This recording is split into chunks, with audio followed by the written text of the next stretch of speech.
একজন 6 মাস থাকতে পারে, 6 মাসের বেশি থাকতে পারে।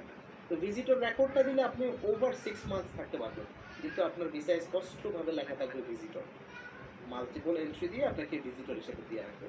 এবং এটার মাধ্যমে কি কোনো পিআরের পাথওয়ে আছে? No, there is no PR pathway for the parents. হ্যাঁ, আপনার বাচ্চারা ওয়ার্ল্ড ক্লাস কেনেডিয়ান এডুকেশন পাবে। এই এডুকেশন পাওয়ার পর তারা হচ্ছে কলেজ বা বিশ্ববিদ্যালয়ে ভর্তি হবে, ভর্তি হয়ে তারা তাদের ফিউচারটা করতে পারবে। Okay, but you are getting nothing as a parent. আপনি কোনোভাবেই কি বেনিফিটেড হবেন না। এই জিনিস মেনে যদি আপনার কাছে মনে হয় যে ওকে আই এম গুড, আমার বাচ্চাদের জন্য আমি খরচের জন্য ওকে আছি, রেডি আছি, দেন আপনি শুধু এই যে সো কল্ড স্কুলিং ভিসা, যেটা যে নামে আসলে সত্যিকারের কোনো ভিসা নাই, তো ওইটার জন্য আপনি আগাইতে পারেন। যে এটা একটা আত্মঘাতী কাজ স্কুলিং ভিসার দরকার। জি, আপনি নিজে স্টুডেন্ট হিসেবে চেষ্টা করেন, যদি পারেন সেটা আপনার জন্য বেটার হবে। যাই হোক, আমরা একদম শেষ দিকে, আনোয়ার সাদাত একদম ছোট ছোট করে প্রশ্ন করতে হবে। আচ্ছা, স্টুডেন্ট ভিসায় কি স্টাডি গ্যাপটা কত বছর পর্যন্ত নেয় তারা? স্টুডেন্ট ভিসা নিয়ে কোনো মানে এটার কোনো ই নাই, লিমিট নাই। যে কোনো গ্যাপে অ্যাপ্লাই করা যাবে যদি আইএলটিএস এর স্কোর কিংবা পিটি এর স্কোর ভালো হয় সেই ক্ষেত্রে? আমি বলছিলাম না যে শিক্ষার, হ্যাঁ আমি শুনতেছিলাম শিক্ষার কোনো বয়স নাই, চলো সবাই স্কুলে যাই। কানাডাতে হচ্ছে যে সেই, ঠিক আছে, শিক্ষার কোনো এডুকেশনের কোনো বয়স নাই কানাডাতে। কারণ হচ্ছে যে একটা সার্টেন টাইম পর একজন মনে করতে পারে যে আসলে আমার এখন কি আমার যোগ্যতা বাড়ানো দরকার, দক্ষতা বাড়ানো দরকার, রিলেভেন্ট হওয়া দরকার ওয়ার্কফোর্সের জন্য। আচ্ছা, আমার আরেকটা ছোট্ট কোশ্চেন আছে। আচ্ছা, সেই ক্ষেত্রে আমার যে ডিগ্রি আছে, ব্যাচেলর হোক মাস্টার্স হোক, ওটার জিপিএ কি ওরা ইয়ে করে না শুধু আইএলটিএস এর স্কোরটার উপরেই জোর দেয়? এটা ডিপেন্ড করে কলেজ বা বিশ্ববিদ্যালয় যেখানে আপনি আবেদন হ্যাঁ, করবেন। রেজাল্টের কি কোনো আসলে কোনো ভিত্তি বা এরকম আছে? পার্টিকুলারলি প্রত্যেকটা কলেজ বা বিশ্ববিদ্যালয়ে লিখে দিয়ে রাখে কোন রেজাল্ট হইলে তারা নেবে। মিনিমাম 50% থাকা লাগে।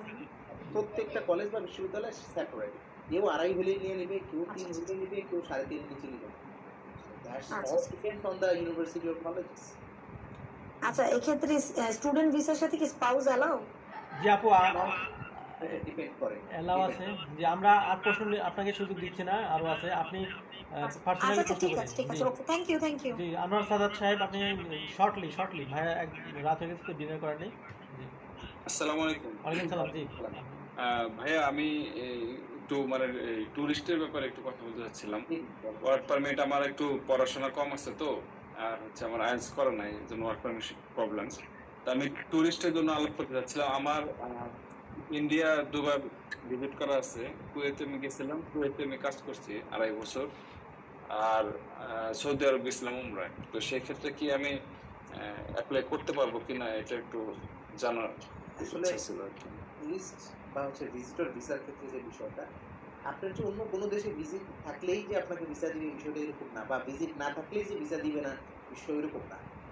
ওরা ভিসা দেওয়ার ক্ষেত্রে একটা মানদণ্ড, অনলি ওয়ান মানদণ্ড। এই মানদণ্ডটা হচ্ছে যে আপনি আসলে সেখানে গেলে ফেরত আসবেন, এটা প্রুফ করা। ওকে, সো এটা প্রুফ কিভাবে করতে হয়? প্রুফ করার জন্য কান্ট্রি চাই যে আপনি যেই দেশে আছেন সেই দেশে আসলে আপনি কোন অবস্থান আছেন, আদৌ আপনি এই দেশ ফালায় রেখা চলে যাবেন, এটাই ওরা হচ্ছে গেস করবে। তো এই গেসটা ভাঙানোর জন্য কোনো আপনার কাছে সরঞ্জামাদি আছে কিনা, যে আমার শক্ত একটা জব আছে, আমার শক্ত একটা বিজনেস আছে, আমার শক্ত ফ্যামিলি বন্ডিং আছে, আমার এডুকেশনাল কোয়ালিফিকেশন আছে, আমার প্রপার্টি আছে, এই আছে সেই আছে। এগুলো যদি দেখায় আপনি যদি বুঝাইতে পারেন যে আমি একজন বোনাফাইড লোক, যে আসলে সত্যিকার অর্থে ঘোরার জন্যই যাচ্ছি, এবং ঘোরার করতে আমি কানাডার এই চমৎকার অসাধারণ পরিবেশ দেখা দেখে আমি দেশে ব্যাক করবো, এটা যদি বুঝাইতে পারেন ইউ গেট দ্যাট ভিসা। আচ্ছা, থ্যাংক ইউ। জি, জিনিয়া চৌধুরী, শর্টকাট, একদম শর্টকাট। ওয়ালাইকুম সালাম। জি জি, বলুন প্লিজ। আমি তো অনেকক্ষণ থেকে আপনারা কম্পিটিশন শুনছি। তো আমি যতটুকু বুঝতে পেরেছি, আমার আমার যদিও আইএলটিএস করা আছে, আমার যদিও ইসিএ করা আছে, আমি একজন আরসিএ টিচার অলরেডি দাঁড়াতে পারছি। তারপর আমার এতক্ষণ আপনার কনভারসেশন শুনে আমার যেটুকু মনে হলো যে আমরা পিএনপিতে কখনো আমরা মানে পিএনপিতে মনে হয় আমার যতটুকু আমি এতক্ষণ যা শুনলাম পিএনপিতে মনে হয় হবে না।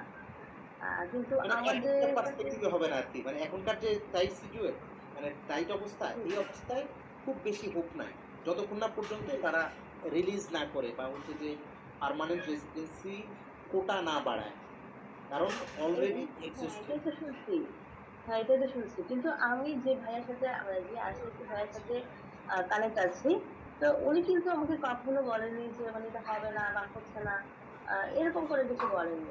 আচ্ছা যাক, এটা এটা ওই কোশ্চেনটা আমি বাদ দিলাম। আমার এখন জানার মানে আমার যে কোশ্চেনটা হচ্ছে সেটা হচ্ছে, যদি আমি ভিসায় কানাডায় যাই, আমার কি ওখানে গিয়ে ওয়ার্ক পারমিটটা কি ওখানে নিতে হবে, নাকি ওখান থেকে ব্যাক করে বাংলাদেশে এসে আবার যেতে হবে? আচ্ছা হ্যাঁ, it's a very good question. আচ্ছা ফার্স্ট অফ অল আপনার যে আর সিএসি বা whatever যে আপনাকে হেল্প করছে বা যে আপনার ফাইল নিয়ে কাজ করছে, আমি বলছি যে পিএনপিরই প্রায় 105টার মতো প্রোগ্রাম আছে, ফেডারেল গভর্নমেন্টের প্রোগ্রাম আছে। এর পাশাপাশি আরও অনেক হচ্ছে যে মানে হচ্ছে যে পাইলট প্রোগ্রাম আছে। এখন কোন প্রোগ্রামের জন্য সে দেখতেছে আই ডোন্ট নো, আমি আপনার প্রোফাইল দেখি নাই। আমি গড়ে আপনাকে একটা বা আপনাদের সবাইকে একটা মেসেজ দিচ্ছি যে দিস ইজ দ্য সিচুয়েশন। আমি কারো পার্সোনালাইজ যে আপনার কি প্রোফাইল, আপনার কি অবস্থা বা আপনি কোন প্রোগ্রামের জন্য, এটা হচ্ছে রিসার্চের ব্যাপার। আপনার যে প্রোফাইল ধরে যখন আমি ওয়ান বাই ওয়ান আগাবো দেখবো, তখন হয়তো আমি ফাইন্ড আউট করতে পারবো, আপনাকে একটা ফাইন্ডিং দিতে পারবো যে okay there is an opportunity or there is nothing for you. যে আপনার জন্য কাজ করছে সে ডেফিনেটলি রিসার্চ করছে, রিসার্চ করে কিছু পাইছে, অ্যাজ এ রেজাল্ট কি সে আপনাকে হোপ দিছে। ওকে, থ্রো দ্যাট ইনটু মানে অ্যাস্ট্রেতে আপনি ফালাই দিয়ে না, গার্বেজে ফালাই দিয়ে না। Okay, keep the hope alive first of all. আর সেকেন্ড অফ অল আপনার যে কোয়েশ্চেনটা, আমি কোনো গার্বেজে ফেলছি না আমি। হ্যাঁ সেকেন্ড যে আপনার কোয়েশ্চেনটা, সেই কোয়েশ্চেনটা ভেরি ইম্পর্টেন্ট যে আসলে আমি কি যদি ভিজিটে যাই তাহলে সেখানে গিয়ে কি আদৌ আমি আমার ওয়ার্ক পারমিটে ওইখান থেকে ট্রান্সফার হইতে পারবো কি পারবো না। এইটা গত বছরের অগাস্ট মাস পর্যন্ত পসিবল ছিল, এখন এটা গভর্নমেন্ট বন্ধ করে দিচ্ছে। আপনি যদি ভিজিটে আসেন আপনাকে আবার ব্যাক যেতে হবে বাংলাদেশে, ব্যাক গিয়ে তারপরেই আপনি একমাত্র কি ওয়ার্ক পারমিটের জন্য আবেদন করতে পারবেন, আদারওয়াইজ আপনি ওয়ার্ক পারমিটের জন্য আবেদন করতে পারবেন না as of now. Okay, but আপনি স্টাডি পারমিটের জন্য আবেদন করার সুযোগ আছে। আপনি ইনসাইড কানাডায় বসেও স্টাডি পারমিটের জন্য জি, আমি আসলে ভাইয়া স্টাডি পারমিট আমার তো অনেক ব্যাক, আমি তো আসলে আমি এটা বললাম আর কি, মানে এটা আমি আপনাকে মানে আমি বলতেছি যে ওয়ার্কটা বন্ধ, বাট স্টাডিতে যারা প্ল্যান করে তারা ভিজিটে গিয়েও স্টাডিতে যেতে পারবে, ওখান থেকে বসেই স্টাডির জন্য অ্যাপ্লাই করতে পারবে। কনভার্টের সুযোগ আছে। জি আচ্ছা, হ্যাঁ এটাই আমি জানতে চেয়েছিলাম। আর জি আপু, থ্যাংক ইউ। কারণ আমি আমার আসলে আমি তো আমার স্টাডি অনেক, আমি তো অনেক আগে, আমি তো অলরেডি আমি তো ব্যাংকার, আমি তো ব্যাংকে আছি, আমি 2011 থেকে ব্যাংকে আছি। তো হ্যাঁ আমার এসসি করা আছে, আইএলটিএস দেওয়া আছে, সবই করা আছে। তো এখন আমি প্রোফাইল ক্রিয়েট করেছি আরো 1 বছর আগে। ওই জন্য আমি সেটা বলছি যে 1 বছর মানে অলমোস্ট 1 বছর হয়ে গেছে আমার আইএলটিএস এর লিমিট আছে মাত্র আরেক বছর। 1 বছর অলরেডি হয়ে গেছে, আমি কখনো কোনো পাথে আমি পাচ্ছি না।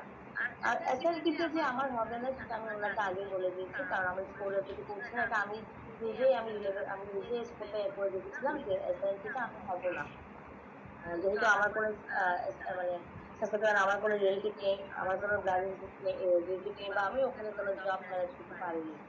তো এই কারণে আমি ওনাকে তখনই বলেছি স্পেশাল বাস স্পেশাল আসলে হবে না আমাকে দিয়ে। তারপরে উনি কিন্তু আমাকে বলেছিল যে হবে, আমি একটা প্রোফাইল ক্রিয়েট করি, উনি অবশ্যই প্রোফাইল ক্রিয়েট করেছে, এটা আছে। তো আমার রাখেন, আশা করি যে আমার মনে হয় যে সে হয়তো পার্টিকুলার খুঁজে পেয়েছে, এজ এ রেজাল্ট হয়তো সে আপনাকে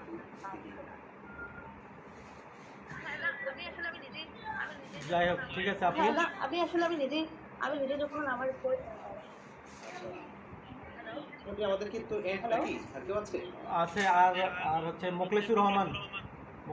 ঠিক আছে জি আপনার নেক্সট জি, মোখলেসুর রহমান ভাই, আপনি আসসালামু আলাইকুম। ওয়ালাইকুম সালাম। জি আমি আছি সাসকেচুয়ানে আছি, আমি আছি ক্লোজ ওয়ার্ক পারমিটে, আর আমার ক্লিয়ার প্রসেসিং চলতেছে, 1 বছর হয়েছে আমি অ্যাপ্লাই করছি। এওয়ার প্লাস অ্যাডিশনাল রিকোয়েস্ট মেডিকেল সবই হয়েছে, কিন্তু আমি একটু কনফিউজড আছি যে আমার মেডিকেলটার মেয়াদ শেষ হয়ে গেছে আর কি। আমি এখানে কানাডাতে ঢুকছি জুলাই 7 তারিখে, আমার অ্যাপ্লাই করা ছিল জুনের 7 তারিখে পিআরের। এখন আমি যেটা দেখলাম পইরা, ওটা হলো যে যদি ইংল্যান্ড কানাডার ভিতরে থাকে ওই ক্ষেত্রে মেডিকেলের মেয়াদ 5 বছর হয় আর কি, যদি ঢুকে থাকে তাহলে আবার নতুন করে করা লাগে না। এই ব্যাপারে একটু জানতে চাচ্ছি। আর একটা হলো এখন যে ট্রেন্ড দেখতেছি আমি, এটা মানে আস্তে আস্তে প্রসেসিং টাইম 21 মাস থেকে কমতে কমতে 19 মাস আসছে। আমার মনে হয় যে এটা আরো কমবে আর কি, আশা করতেছি। এ সম্পর্কে আপনার অভিমত কি আর কি? ডেফিনেটলি ডেফিনেটলি কমার চান্স আছে। আর আপনি অলরেডি যেহেতু মানে আপনার প্যাথওয়েতে আছেন, should be good, should be okay. মেডিকেলটা কি হবে স্যার? মেডিকেলটা কি আবার করতে পারবো আর এরকম কিছু? মেডিকেল আপনি তো অলরেডি অ্যাপ্লাই করে ফেলছেন, সো আপনি অ্যাপ্লাই করলে তো আপনার প্রসেস যেহেতু চলতেছে, যদি প্রয়োজন হয় অ্যাট এনি মানে পয়েন্ট ওরাই আপনাকে জানাবে। You don't have to worry about that. আচ্ছা আচ্ছা, থ্যাংক যদি আউটডেটেড হয়ে যায় যে কোনো কারণে এটা যদি মানে হচ্ছে যে কার্যকরিতা যদি না থাকে, মানে একটা পাবলিক পলিসির আলোকে ওই যে 5 বছর যে মেয়াদের কথা বললাম, এটা একটা পাবলিক পলিসি। ওই পাবলিক পলিসির মেয়াদ যদি শেষ হয়ে থাকে, আপনি পাবলিক পলিসি হওয়ার আগে যদি জমা দিয়ে থাকেন তাহলে ইউ আর গুড। আর পাবলিক পলিসি হওয়ার পরে যদি আপনি মানে ওটা এক্সপায়ার হওয়ার পরে যদি জমা দেন তাহলে you are not good. So at that point what could happen, যে আলটিমেটলি ওরা আপনাকে রিকোয়েস্ট করবে যে তোমার মেডিকেল আবার জমা দেন। ওকে, সো আচ্ছা আচ্ছা, you have to worry about that. হ্যাঁ হ্যাঁ, ঠিক আছে। ইউজুয়ালি 1 বছর পার হয়ে গেলে যদি আপনার ব্যাকগ্রাউন্ড চেক শেষ না হয় তাহলে রিমেডিকেল করতে হয়। হ্যাঁ, আমাদের অভিজ্ঞতা থার্ড মেডিকেল করার অভিজ্ঞতাও আছে আমাদের এক বিজনেস ক্লায়েন্টের। যাই হোক, ঠিক আছে, ধন্যবাদ। আমাদের সর্বশেষ ক্লায়েন্ট হচ্ছে বিজয় চৌধুরী। আপনি কথা বলবেন, এরপর আমরা শেষ করব। হাসান তারেক যদিও হ্যান্ড রেজ করছেন। বিজয় চৌধুরী, আপনার কোনো কথা আছে? শুনতে পাচ্ছেন? আচ্ছা, বিজয় চৌধুরী নাই। হাসান তারেক, আপনি লাইনে আছেন? হাসান তারেক সর্বশেষ। জি জি, বলুন প্লিজ। আপনি সর্বশেষ, এরপর আমরা কোনো কোশ্চেন নেব না। আচ্ছা আমি জি, জি আচ্ছা আমি বলবো। ও বিজয় চৌধুরী ঢুকে গেছেন আবার। আচ্ছা, হাসান তারিক ভাই একটু হোল্ড করেন। বিজয় চৌধুরী বলেন। জি, বিজয় আমার কোশ্চেনটা ছিল এসআইএল নিয়ে। আমার এক আত্মীয়, জোরে বলেন, জোরে বলেন, শোনা যাচ্ছে না। জি শোনা যাচ্ছে এখন? হ্যাঁ হ্যাঁ, ঠিক আছে। জি, জি, আমার এক আত্মীয় আমাকে মোটিভেট করছে আর কি বিবিধ বিষয় দিয়ে অ্যাসাইলেন্ট করাটা নিয়ে। তো সেক্ষেত্রে ফ্যাসিলিটিস গুলো কি কম্বাইন হয়ে যাবে কিনা, আর হচ্ছে সেখানে যা যা ফ্যাসিলিটিস, আমার বর্তমানে এসিএ আইএস সবকিছু করা আছে, কিন্তু প্রসেসটা অনেক লেন্দি মনে হচ্ছে, সেই কারণে উনি আমাকে মোটিভেট করছে। উনি গেছেন, তো জানি না ওনার অবস্থাটা কেমন, বাট উনি মোটিভেট করছে আর কি। এখন আপনার পরামর্শটা কি? আচ্ছা, আপনার মানে